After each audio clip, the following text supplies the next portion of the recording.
This is an MCPS moment.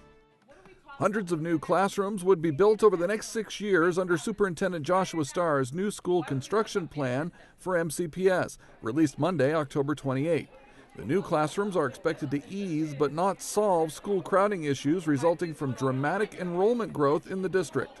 Over the past 6 years, MCPS enrollment has grown by 14,000 students, with most of that enrollment occurring in elementary schools. We are bursting at the seams, right? Let me be clear. We're bursting at the seams. At an event at Highland Elementary School in Silver Spring, Superintendent Joshua Starr released his $1.55 billion recommended capital improvements plan for fiscal years 2015 through 2020.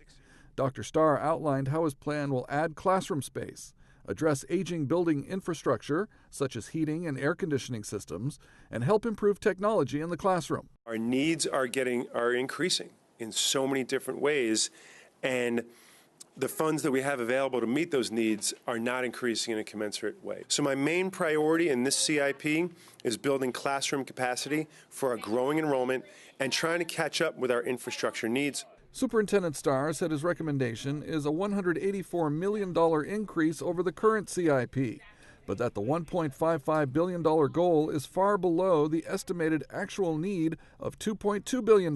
Based on the thorough and exhaustive analysis and planning that our staff has done, we know we need about $2.2 billion. However, given the fiscal constraints of our county and the fact that we do not receive our fair share from the state, I believe it would be irresponsible of me to ask for everything that we need.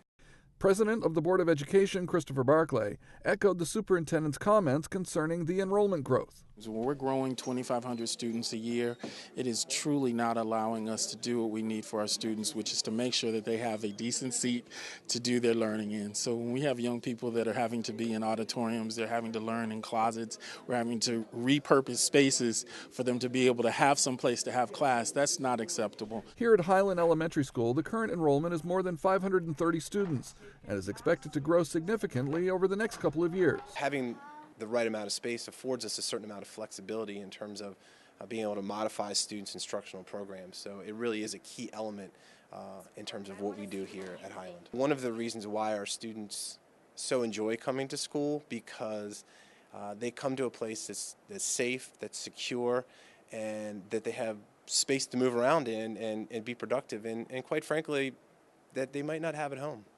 The superintendent's recommendations will be reviewed by the Montgomery County Board of Education, which will hold a CIP work session on Thursday, November 7th. The board will then hold 2 public hearings, Monday, November 11th, and Thursday, November 14th. Visit the MCPS website to learn more about the recommendation and how to participate in the public process.